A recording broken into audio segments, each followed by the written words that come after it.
happening, guys? Crystal Ray here. So this video is all about what's going on with my gut and my health.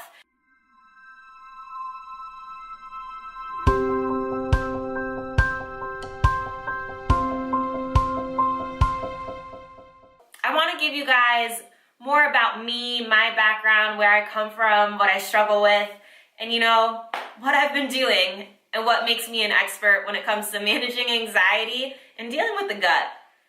So we're gonna start this story way in the past. When I was between the ages of 2 and 4, every time my mom would leave for a work trip, I would end up with strep throat. That was my first experience of my emotional health manifesting into something physical. One of the reasons why this was the case is that when she stopped traveling, I stopped getting strep throat. So my doctor at the time was smart enough to know that it was something deeper than just me catching strep throat and that we should keep my tonsils. At the time, the only way to alleviate my strep throat was to give me antibiotics. So I was on 14 rounds of antibiotics between the ages of 2 and 4. So let's think about this. When it comes to antibiotics, what do? They kill the bacteria in the gut, right? They're killing the virus in the body. That's what they're for. So if I'm 2 years old and my gut microbiome is being built and that type of thing, what's happening if you're killing it and you're not replacing it with good stuff? So in my mind, my gut microbiome got really impacted when I was really young.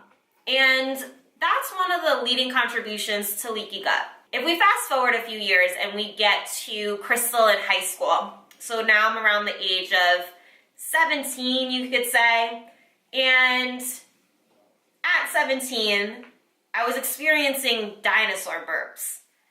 I call them dinosaur burps because they are literally deep gut, gigantic, nasty sounding burps. It was at that point where I started seeing a homeopathist. He helped me in many different ways. My sophomore year of college, the whole fam, we all went out to Pasadena to see this kinesiologist.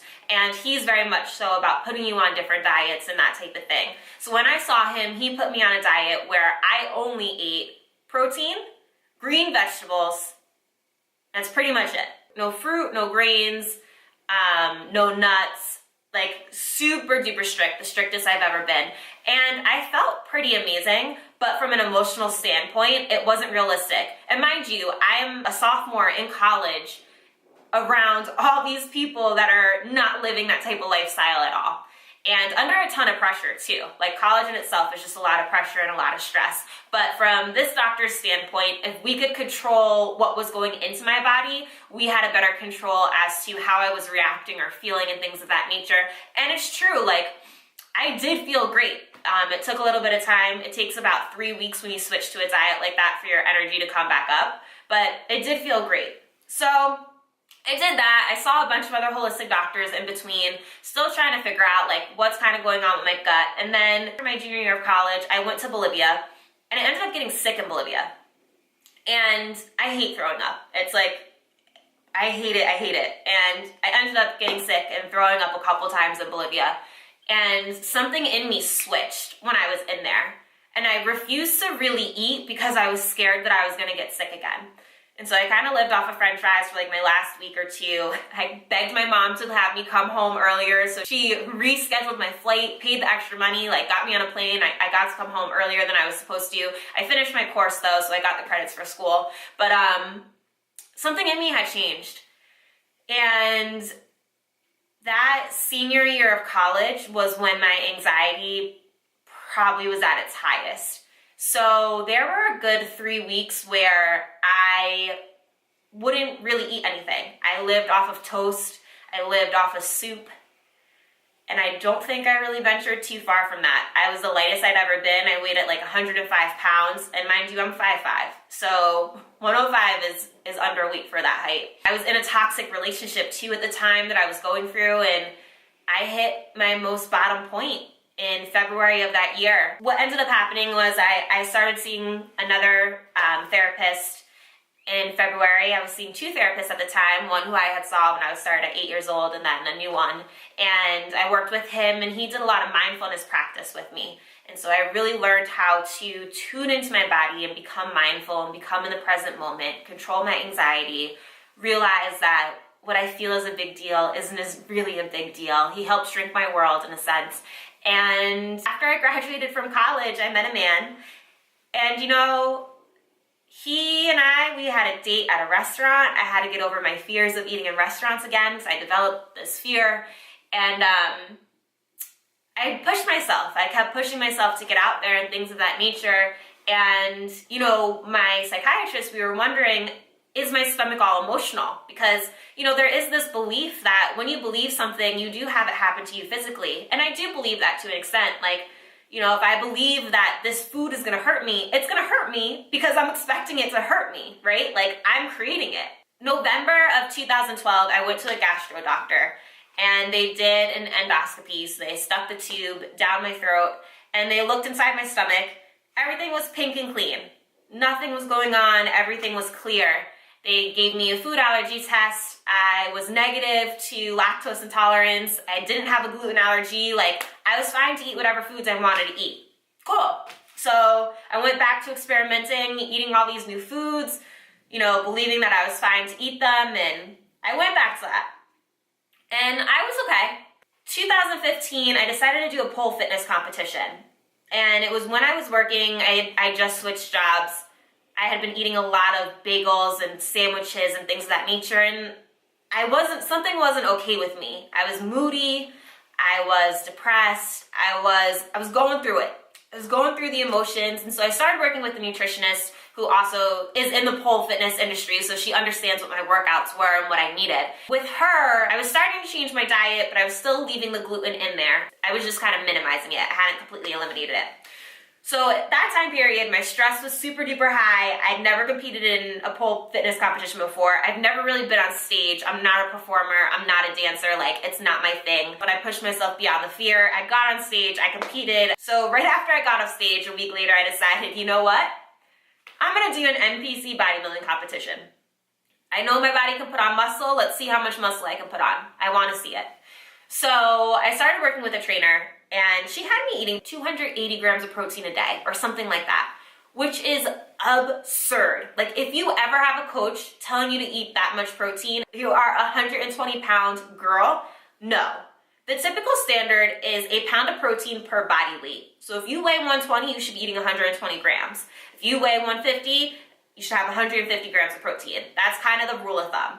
So she had me doing this, and majority of the time I would get nauseous. I had a really hard time eating that amount of protein on a daily basis. I would do it, and then I would not do it, and it would just fluctuate.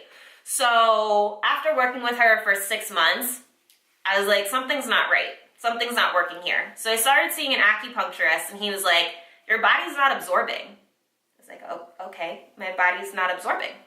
Great, so let's work on it. So I went to see him many a times, and anytime he worked on my stomach, I would literally sleep for the entire day. I decided it was time to see another functional medicine doctor. My mom had found one, and I went to go see him, did all these tests and those things, and I was sensitive to so many foods, gluten being one of them. And a lot of them are foods that I had eaten a ton in college. In my mind, I have leaky gut. Okay, cool. Found out, we figured it out. I got leaky gut. We gotta heal my leaky gut, and then we can reverse some of my food sensitivities. That should be it. That's all we gotta do. So with him, we worked on that. I cut out all these foods. When I tell you all these foods, I'm talking about garlic, strawberries, apples, green beans, Brussels sprouts, bananas, any type of gluten, barley, certain types of beans,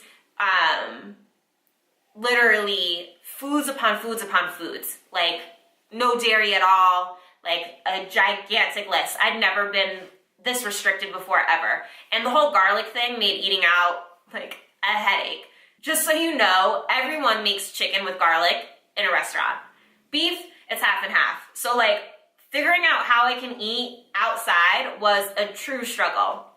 But anywho, So I worked with him and I got to a place where I felt a lot better, and then I started working with another woman who just gave me a ton of supplements, but she did help me feel better. So she did a great job too. So between the two of them, I was feeling pretty good and all these things. And then, recently I haven't been able to eat salads again. And this was what happened when I first went to the functional medicine doctor in 2016. I wasn't able to eat a salad. When I eat a salad, it's like my stomach goes like this and I can't move and it just hurts. And it's like it's stuck and nothing's moving. That happened again recently. And in 2017 in June, I went to go get my stuff retested and my food sensitivities changed, like my IgE test. So there's an IgE and an IgG test. The IgE tests are supposed to be foods that you basically have an immediate reaction to. The IgE are foods that you can react within 3 or however many days. So the IgE, you don't necessarily know that you're having that reaction because it's so delayed, whereas an IgE, you should pretty much know immediately. Well, for my body, IgE foods, I don't react to immediately for the most part, unless if it's peanuts. It's like the only one.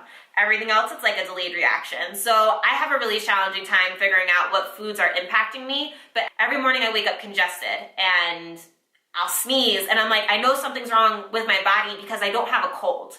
And it's not typical. And it doesn't happen all the time. It happens, if I eat something the night before, it might happen to me the next day. So recently I decided to go through some of my paperwork from the functional medicine doctor in 2016 because on Facebook somebody said they were getting their MTHFR checked out.